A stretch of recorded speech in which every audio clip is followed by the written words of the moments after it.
थल सेना का विजय ऑपरेशन और वायुसेना का सफेद सागर ऑपरेशन और नौसेना का ऑपरेशन तलवार, इन तीनों ऑपरेशन के द्वारा किस तरह से पाकिस्तान को हर मोर्चे पर घेर लिया गया, जिस वजह से पाकिस्तान पूरी तरह पीछे हटने से मजबूर हो गया। 1998 में परमाणु बम के सफल परीक्षण के बाद भारत और पाकिस्तान दोनों ही एक परमाणु संपन्न देश थे।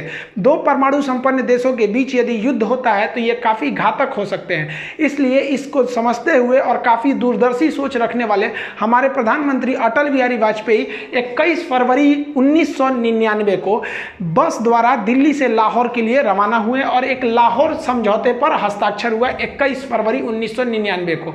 और जब अटल बिहारी वाजपेयी लाहौर में बस से उतरे तो बहुत ही गर्मजोशी से उनका स्वागत किया गया। दोनों देशों ने कहा कि अतीत में हमने जितने भी युद्ध किए हैं उसे भुलाकर हम सब अब एक सह अस्तित्व पे आगे बढ़ेंगे और हम बहुत ही जल्दी मिल बैठकर कश्मीर मुद्दे को सॉल्व कर लेंगे, इसमें बिना किसी देश को इंटरफेयर किए। अटल बिहारी वाजपेयी को 21 तोपों की सलामी दी गई, लेकिन कोई भी हिंदुस्तानी ये नहीं जान रहा था कि ये 21 तोपों की जो सलामी दी जा रही है भारत के प्रधानमंत्री के सम्मान में, ठीक 3 महीने बाद यानी मई में यही तोपें भारतीय सैनिकों के सीने पर गिरेंगी। लाहौर में जब हमारे प्रधानमंत्री अटल बिहारी वाजपेयी थे तो उस समय पाकिस्तान के जनरल परवेज मुशर्रफ ये कह रहे थे कि हम उन्हें सैल्यूट नहीं करेंगे। भाई मत करिए ना, तुम्हारे सैल्यूट के हम लोग भूखे हैं। लेकिन ये जो था, ये आदमी इतना बड़का, ये इसको तो इसी के देश में फांसी की सजा हुई है। इसने खुद अपने प्रधानमंत्री नवाज शरीफ का तख्ता पलट करके खुद राष्ट्रपति बन गया था वहां पे।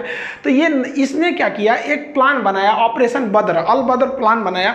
और इसमें ना कई जनरल थे, 4-5 लोग, यही लोग मेन थे। इनमें सबसे महत्वपूर्ण जो थे वो तो एकदम ये तो था ही भाई, ये जनरल ही थे परवेज मुशर्रफ। और यहाँ पे चीफ ऑफ जो जनरल स्टाफ थे अजीज खान और यहाँ मेजर जनरल जावेद हसन। ऐसा कहा जाता है कि पूरा जावेद हसन ने ही रूपरेखा तैयार किया था। हालांकि इतने लोगों का योगदान था कारगिल में। ये लोग चाहते थे कि जो शिमला एग्रीमेंट के बाद ये हुआ था, हम लोग में एक आपसी सहमति थी कि करगिल का जो एरिया है वहाँ टेम्परेचर -30 -40 चला जाता है, इतना ठंड हो जाता है। तो हम लोग क्या करते थे, अक्टूबर के बाद हम भी अपनी पोस्ट बंकर को छोड़ के चले जाते थे और पाकिस्तान भी चला जाता था। फिर हम लोग जाते थे मई जून के महीने में। तो पाकिस्तान ने प्लान बनाया कि 1999 में हम क्या करेंगे, अपनी जो जैसे भारत पीछे हटेगा, पाकिस्तान ने कहा कि हम लोग तो पीछे नहीं हटेंगे और उल्टे अपनी फौज भेज देंगे, उन बंकरों में घुसा देंगे जो भारत खाली करके गया है, और उन्हें हम क्या करेंगे, पूरी हथियार सप्लाई A to Z दे देंगे। ये ऑपरेशन अल बद्र में चल रहा था। इसको आप मैप से समझिए ध्यान से। ये जो आप लाइनिंग देख रहे हैं ये आपका एक्चुअली POK है, पाक ऑक्युपाइड कश्मीर। पाक ऑक्युपाइड कश्मीर का ये जो एरिया है, यहाँ से हम लोग, ये जिला जो आता है वो कारगिल जिला आता है। एक्चुअली लड़ाई जो थी वो कारगिल जिले में थी, वो 4 सेक्टर में थी। उसको एक्चुअली जिला कारगिल होने की वजह से उसका नाम कारगिल दे दिया। देखिए ये लाइन ऑफ कंट्रोल जो है, यहाँ से श्रीनगर से लेह तक एक सड़क जाता है 1A, नेशनल हाईवे 1A। अब पाकिस्तान का जो प्लानिंग क्या था कि ये हाईवे को हमको कैसे भी काट देना है। ये हाईवे काटने का 2 मकसद था। एक हाईवे को यहाँ से काट दीजिए और एक एरिया से, ताकि यहां से कोई सियाचिन में ना जा सके।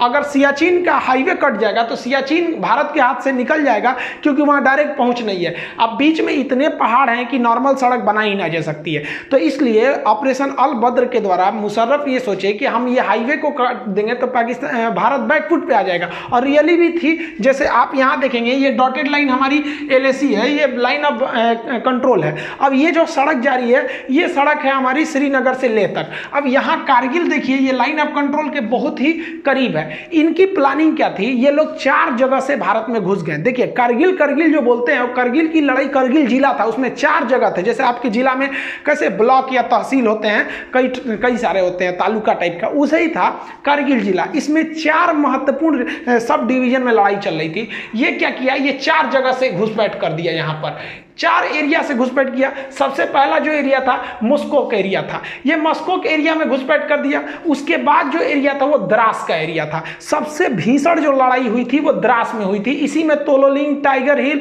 और .5140 इसमें सब आते थे सब ये।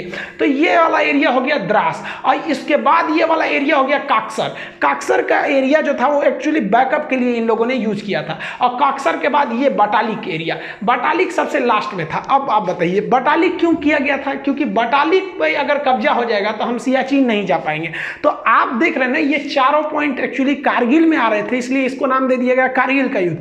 लेकिन कारगिल का युद्ध में जो सबसे भीषण एरिया जगह युद्ध हुआ था वो था द्रास में। तो अब हम लोग एक एक करके समझते हैं कि आखिर ये लड़ाइयाँ कैसे कैसे हुई थी। देखिए, ये पहाड़ी एरिया है, यहाँ इंडस्ट्रीज नहीं है, यहाँ पर पशुपालन ज़्यादा होता है। तो एक याक पहाड़ी जीव होते हैं, पहाड़ी पशु है, तो याक चरा रहे थे लोग। तो ये तासी नाम दयाल नाम के एक व्यक्ति का याक खो गया था। वो उसे ढूंढने गया और दूरबीन में देखा तो उसको दिखाई दिया कि कुछ लोग पत्थर को खोद रहे हैं और वहाँ छुपने की जगह बना रहे हैं, बंकर बना रहे हैं।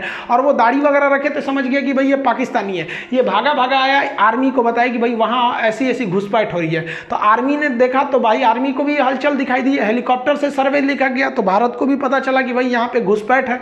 तो इसके लिए पेट्रोलिंग पार्टी, पेट्रोलिंग मतलब होता है जांच के लिए, पेट्रोलिंग पार्टी भेजी गई 5 मई को।